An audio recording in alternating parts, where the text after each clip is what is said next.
નમસ્કાર દર્શક મિત્રો, કનેક્ટ ગુજરાતના સીજી એક્સપ્રેસ ન્યૂઝમાં હું આકાંક્ષા આપ સૌનું સ્વાગત કરું છું। નજર કરીએ દેશ, દુનિયા અને રાજ્યની તમામ ખબરો પર। હજીરા પોલીસની સર્વેલન્સ ટીમે બાતમીના આધારે દારૂ ભરેલી ટ્રક પકડી પાડી 18 લાખનો મુદ્દામાલ કબજે કર્યો છે। હવામાન વિભાગે રાજ્યમાં આજથી ફરી ગરમીમાં વધારો થવાની આગાહી કરી છે। 2-3 દિવસ દરમિયાન ગરમીમાં આંશિક રાહત મળ્યા બાદ આજથી ફરી હીટવેવની આગાહી કરવામાં આવી છે। સલમાન ખાનને ધમકી આપવાના મામલામાં તપાસ વડોદરા સુધી પહોંચી છે। વાઘોડિયા તાલુકાના રવાલ ગામ ખાતે યુવકે આ મેસેજ કર્યો હોવાનું બહાર આવ્યું છે। જોકે મુંબઈ પોલીસ સાથે દોડી આવી હતી અને પૂછપરછ કરી હતી, જેમાં પ્રાથમિક તપાસમાં આ યુવક માનસિક રીતે સ્વસ્થ હોવાનું બહાર આવ્યું છે। જમ્મુ કાશ્મીરના પૂંછ જિલ્લાના સુરનકોટના લસાના વિસ્તારમાં સેના અને આતંકવાદીઓ વચ્ચે એન્કાઉન્ટર ચાલી રહ્યું છે। આ દરમિયાન આતંકવાદીઓએ સેનાના જવાનો પર ગોળીબાર કર્યો હતો, જેમાં રોમિયો ફોર્સનો એક જવાન ઘાયલ થયો છે।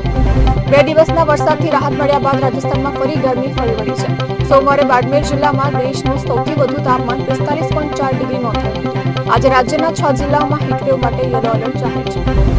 પશ્ચિમ બંગાળના વક્ફ વિરોધી હિંસામાં 24 પરગણા જિલ્લામાં આઈએસએફના સમર્થકોને કોલકાતા તરફ કૂચ કરતા રોકી દેવાયા। પોલીસે રોકતા દેખાવકારો ઉગ્ર થઈ ગયા હતા અને તેના પછી પોલીસ અને દેખાવકારો વચ્ચે સંઘર્ષ થયો। પોલીસે બળપ્રયોગ કરી ભીડ વિખેરી હતી। બાંગ્લાદેશમાં મોહમ્મદ યુનુસની વચગાળાની સરકારે બાંગ્લાદેશી લોકોને ઇઝરાયેલની મુસાફરી પર પ્રતિબંધ મૂક્યો છે।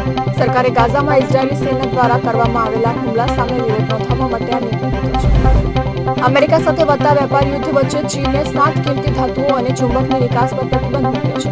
ચીનના આ નિર્ણયથી વિશ્વભરની ઓટોમોબાઈલ્સ, એરક્રાફ્ટ, સેમિકન્ડક્ટર અને શસ્ત્રો બનાવતી કંપનીઓ પર અસર પડશે।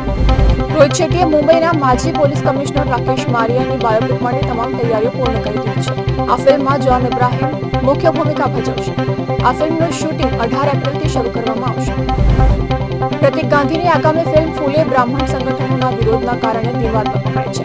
આ દરમિયાન પ્રતિક ગાંધીએ લોકોના ફિલ્મ જોયા વિના તેને વિશે અભિપ્રાય નહીં બાંધવા અપીલ કરી છે।